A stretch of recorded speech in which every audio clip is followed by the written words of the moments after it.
Welcome to Massive Beers. My name is Matt. We do the beer stuff here. A little bit of repeat Jersey hopeful goodness in the form of Oakflower Brewing. This is their Pelorus. Is that how you pronounce that? Pelorus? This is a 5% New Zealand Pilsner. Okay. Oakflower Brewing Company. Says here, please recycle this can. And they are in Millington, New Jersey. Yeah. I'm lucky enough to where I get Oakflower actually at a local beer and bottle shop to me, so it's stuff that I can pick up every now and then. Don't hate on that, because it's a very cool brewery, but at the same time, they're just far enough away, it's hard for me to get to, but yeah, popped in my local joint, saw this sitting on the shelf, figured, might as well pick it up. A little bit pricey, $21, but it was a 6-pack, not a 4-pack. Offsets the price a little bit, but I was in the mood. So let's dive into it, see what's what. Nasally. I'm a little bit nasally.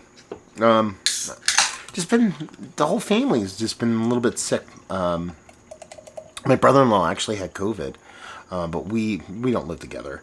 But we weren't really interacting. But then my wife and I, we got sick, and we've taken several tests. We haven't tested positive, but I've heard that if you've been vaccinated, hopefully you have been, and I've been, got my second dose. Sometimes it can come up that you don't test positive, at least on the home tests. I guess it's thing where you're still sick, but you're not contagious, so that's a good thing. Anyway, so yeah, got a little nasally thing going on, but hopefully we just battle through it and see what the sucker has to offer. Label-wise, I do like what Oakflower does label-wise. There's something about it there's a little bit off for me, but it's the same label over and over again, except this, color of the, this actual main color changes, and then this graphic inside here changes. I'm sure there's some variant to this, but that's pretty much their MO across their board, and I can get down with it. I think everything I've ever had from them, I'm pretty sure has been in 12-ounce cans. Don't mind on that. I can get down with it. As far as Pilsner goes, looks the part. Maybe a skosh darker than where I like my Pilsner to go, but honestly, it's kind of picking nits at that point. Just this soft kind of airing away from yellow, coming a little bit more amber with this nice, just barely off-white kind of head to it. Soft, little mesmerizing kind of carbonation, so it definitely looks the part of a craft Pils. 'Cause there's that's not a hazy beer, but if you can tell, I don't even know if you can know, it actually has that kind of like, we don't own a centrifuge and all kinds of crazy equipment to filter the crap out of a beer kind of clear. Let's put it that way. So, anyway, let's see if we can get a nose. Yeah, honestly, not a huge nose here. No, again, remember, I'm a little bit nasally here. But you're talking about a low ABV Pilsner. There's a soft, green kind of bittering kind of thing fluttering around in there. Maybe even a touch of a slightly pine leaning. Actually, West Coasty vibe I'm getting on this, and then a little bit of maybe melon characteristic. That's pretty much it. Outside of that, there's a nice sweet maltiness to it, but again, we're talking about ABV level here. Nothing here is over the top as far as ABV or impact or anything like that. It just smells like a little hoppy Pils. Definitely not a negative thing, because guess what? That's what the frickin' beer is supposed to be. Let's dive in. Cheers, y'all. Okay. Quite a bit more aggressive, actually, on the taste. Man, this is actually a really vibrant beer. It actually does remind me a little bit of like a West Coast kind of pale ale, to be perfectly honest with you. Because there's a sweetness here. There's a malty sweetness here. I dig it quite a bit. But it comes off a little bit more like, almost like Crystal Turawi to me, as opposed to just like a straight kind of Pilsner malt. There's a nice kind of sweetness to it, a nice pop to it. Then you flip the script to the hops, and you do get this kind of slightly ranky-dank little funky onion thing that a lot of New Zealand hops kind of showcase. But they're not hyper-aggressive in that sense. There's this nice pop of bittering that is very reminiscent of a West Coast sea hop cascadey kind of piney thing going on. It comes up very, very, very close to what I like, a classic kind of Sierra Nevada pale ale kind of vibe to it. That's compliments for me. Hopefully that comes off that way. I'm not saying that as a negative, because it does have a cleanliness to it. It makes you really embrace that fact that it is a Pils, but with the malt level at the level it's at. And again, to me, it's not like an oxidative thing, bringing the malt to the show front or anything like that. It comes off super clean, so it's more like It feels like there's a little bit more beefier malt going into this beer, a la dosage of that Crystal Churro Marisottery thing kind of going on in there. I dig the crap out of it.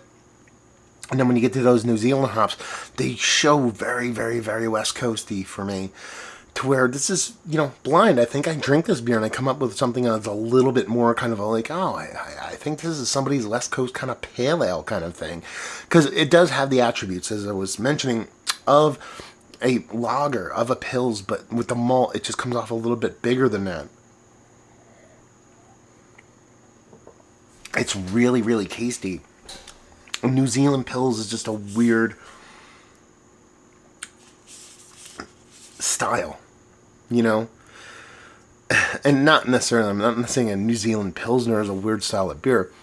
I think of a Pilsner, I think, if we're not going Czechy kind of, this is a little bit closer to that, but, even this tends to come off a little bit more maltier for me. And then you think about Americanized kind of Pilsner, very crispy, very crackery, very light. That's not really where those beer lands. And on the other end of things, you talked about New Zealand. Okay, New Zealand hops. You're talking about, maybe tropical fruits, but for me, really New Zealand hops showcase this kind of little oniony, scalliony thing. And for this, while that exists, there's this resonance thing that really makes me think old school C hops, to where it just comes off like a West Coast Pale Ale for me. A very crispy, well done, super chuggable. Again, Sierra Nevada level. And that's, again, high praise there. West Coast kind of pale ale kind of vibe to it. And I dig on it. I'm not going to get hung up on the fact that it's a New Zealand Pils and it drinks more like West Coast pale ale to me. I'm just going to say I think it's delicious. Well, everything in here is showy. The malt, the hops, the whole gig. There's nothing here negative either, kind of tampering that down. Nothing off flavors, oxidative issues, not really there. It really comes off as a really expressive low ABV beer. And that's the thing. Like I said, my voice is even going a little bit. I feel like Peter from Brady Bunch when his voice is changing during that song. It's man, I'm old. I'm throwing that reference. People are like, what the hell are you, Brady Bunch? Anyway, man, I lost my train of thought. What was I going to say? I was going to say something. But you're all going to be like, you're going to say this. Well, I can't go back in time right now. It's just the way it is. Anyway, I'm stalling right now, trying to remember what I was going to say. Oh, a West Coast Pale Ale, old school brewery, that kind of thing.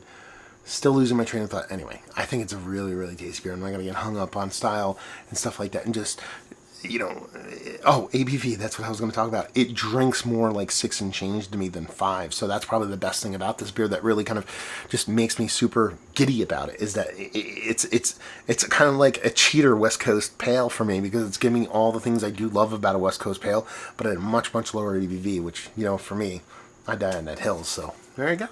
I don't know what else I'm going to say.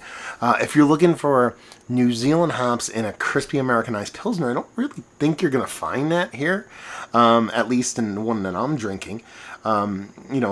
Nasally here and nose could take me down a little bit different path, but the coloration of the beer and how expressive it is, I don't think I'm all that far off. But if you're looking at really well done, tasty hop forward, drinkable beer, it's a very, very, very tasty beer, and again, you just omit the style on this, and I think it just becomes ultra tasty stuff in a very, very tasty way. Let's put it this way.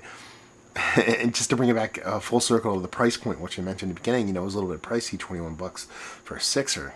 It's not the best price point in the world.